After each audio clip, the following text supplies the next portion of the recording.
Hi, what's up, podcasters? My name is Dan McCarrick, and today I'm going to do my this week's podcast.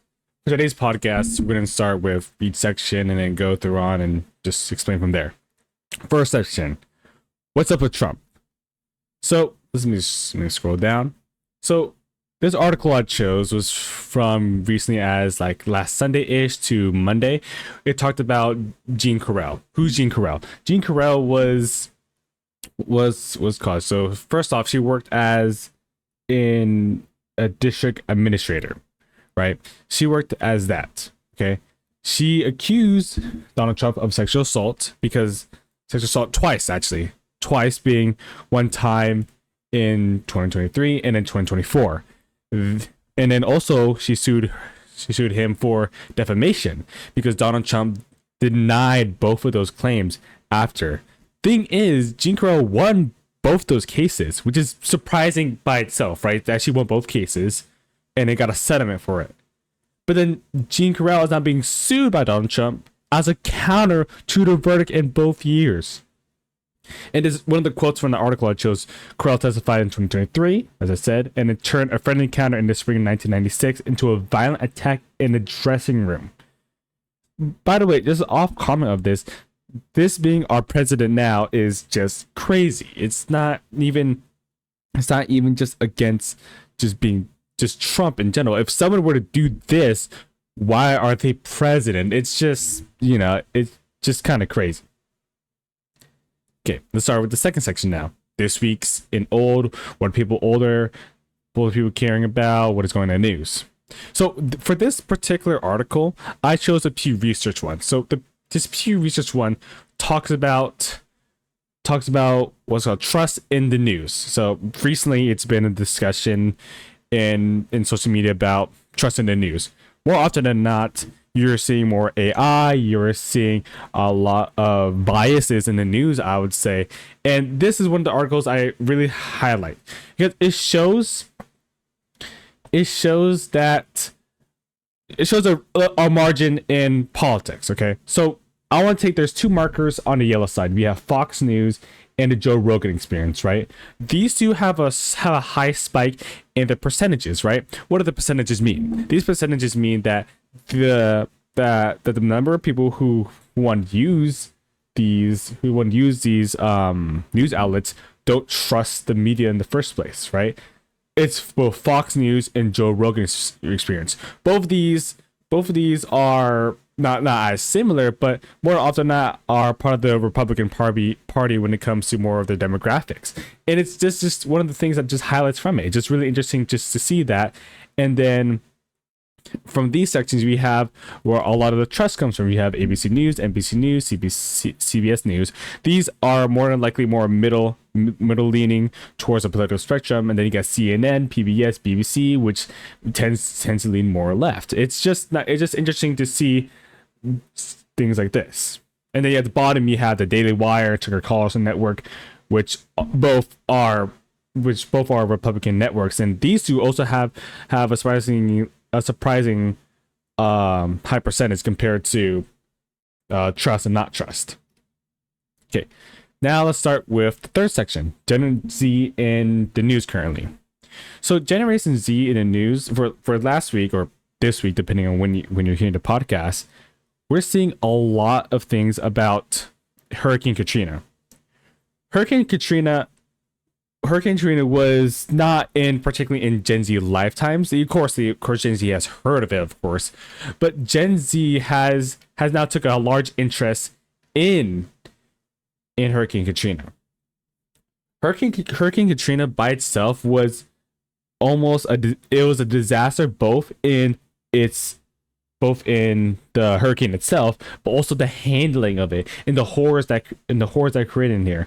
Many people lost their lives because many people were not given the right safeties. They weren't given the right directives of where to go. weren't given what's called shelter, the right proper shelter too. And it's highlighting both climate change as well the government not taking care of its own people. For me personally, I saw a large spike in Hurricane Katrina awareness on social media. I first saw it on mostly Instagram, where social media activists were talking about like the disasters of it and how most people, and especially Gen Z, don't realize the impact of Hurricane Katrina. And this article highlights two of the victims who were affected by it, and it shows, yeah, and then as I wrote in the script here, it shows how climate change and government neglected the hardest hit areas, low income and Black communities. It highlights this too. It's just, this by here is crazy because not a lot of people know about it. Like, of course people know about Hurricane Katrina, but don't know how it really affected America. Last thing about segment 4, arguing something about something that I only care about. Well, not only I care about, but a lot of people do care about. Looks. Looks maxing is such a wide topic of discussion. First off, you have looks maxing as both a community. You have community boards like social media boards like Reddit who have looks maxing things, and you also have looks maxing thing as a forum. Looksmaxing.org is its own forum by itself that is separate from the Reddit one. Looks maxing by itself doesn't necessarily hurt somebody, right? Of course, you have looks maxing when it comes to, I need to eat healthier. Oh, I need to go to the gym. I need to walk. Maybe I need to start sleeping the right way. But then the rabbit hole goes down deeper with looks maxing. Looks maxing goes into stuff like mewing, hunter eyes. You have topics like bone mashing. You have topics like star maxing, bone extending surgery, in the topics in these such communities. Those are considered hard maxing, by the way, where it goes beyond the surface level amount of what looks maxing goes for. This looks maxing is such a harmful idea. I can't stress enough how harmful it is to really go really deep into it. Because looks maxing by itself, of course, you can work on yourself, but these people do it to a point where you can see it's self-deprecating. People are posting selfies of themselves on these forum boards to like say, oh, rate me, like how good do I look? And more often than not, people say to kill themselves because they say there's no hope for them for how they looked. And people know this up front. You can see on the forums. You can see up front, like, oh, look, you see this person posted a picture. Oh, you're sub 6, meaning that, oh, you're just a 6. You're not a max 6 or going to 7. You're a sub 6, meaning that, oh, man, you should probably just kill yourself because of it. Sorry for the harsh language, but it's true. This stuff happens because of it. And looks maxing by itself, it goes on with the ideology of looksism. Looksism being that looks goes over your personality.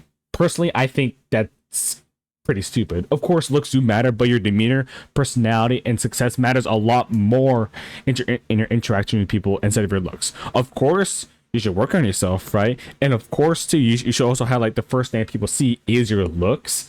But that doesn't mean that you're not going to be successful just because of your looks. I honestly think that is a hard truth that people need to a hard truth that people in looks maxing community need to handle, because it's harmful. It's so harmful to just think that looks just matter.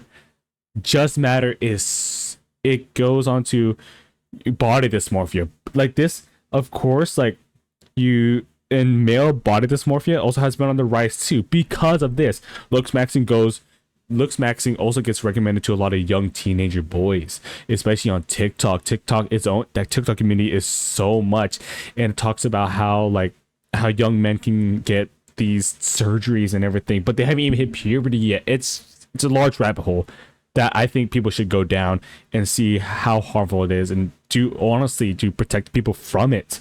To recognize, of course, looks do matter. Looks do matter when it comes to certain aspects of your life, but it doesn't just matter. There's other stuff you need to work on. And that's the podcast. Thank you for listening.